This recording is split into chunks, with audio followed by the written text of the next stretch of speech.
Bonjour à tous, bonjour les enfants, j'espère que vous allez bien. Ce matin, nous sommes la troisième partie de Parashat Vayikra et nous sommes donc le 28 du mois de Hadar. Ce matin, ensemble, nous allons parler de cette parasha qui nous parle en fin de compte des cadeaux que l'on donnait à Dieu, de ses sacrifices. Et pourtant, lorsque Hachem a créé le monde, il a créé 4 sortes de choses. Bien sûr, il a commencé avec la terre, qu'on appelle en français le minéral. Il a aussi créé les végétaux. Ce sont les plantes, les arbres, les fruits, les légumes. Il a plus tard créé les animaux. Ça vit déjà. Ça permet de marcher, d'avancer, etc. Puis, en fin de compte, il a créé Adam et Ève, les 2 premiers humains. Et en fin de compte, qui c'est qui apporte des cadeaux à Dieu? C'est les humains, c'est nous. Et donc, est-ce qu'on peut faire que les animaux, les plantes et même la terre puissent participer aux cadeaux de Dieu?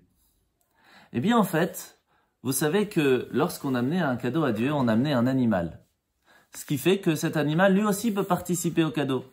Mais en plus de ça, on rajoutait aussi de l'huile, de la farine, ce qui fait que l'huile et la farine qui viennent du blé ou d'autres plantes, eux aussi participent au cadeau de Dieu. Mais est-ce que la terre peut participer? Et c'est là que va venir cette loi que nous apprenons aujourd'hui, que chaque fois que l'on amène un sacrifice, un cadeau à Dieu, il faut mettre du sel. Le sel, c'est de la pierre, c'est comme la terre. Ça vient de la terre. Et c'est pour cela que nous amenons et nous mettons du sel chaque fois que l'on amène un cadeau à Dieu. Eh bien, rappelez-vous les enfants, tous les Shabbats aussi. Quand on mange, on prend le pain, on le trempe dans le sel. Pourquoi? Parce que quand on mange à Shabbat, et même en semaine de façon générale, nous mangeons sur la table du roi. Nous mangeons avec Dieu. D'où l'importance de faire la bénédiction avant de manger, parce que il y a ce sel à table. Nous rappelons à Hachem que chaque fois que l'on mange, en fait, on fait un cadeau à Dieu. Et c'est pour cela que c'est important de faire la bénédiction. Pourquoi spécialement le sel? En fait, le sel vient de la mer.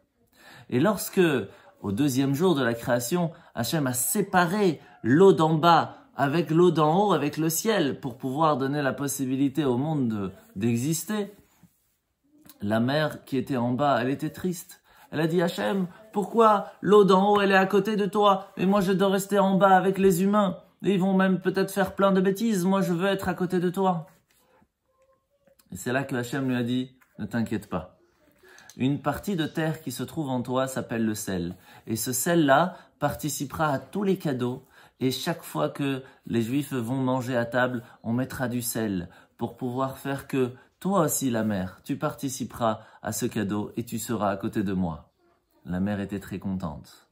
Et c'est pour cela aussi qu'il est important, avant de manger, quoi que ce soit de l'animal, du poulet ou de la viande, que ce soit un légume, un fruit, ou même ne serait-ce que mettre un petit peu de sel dans son plat.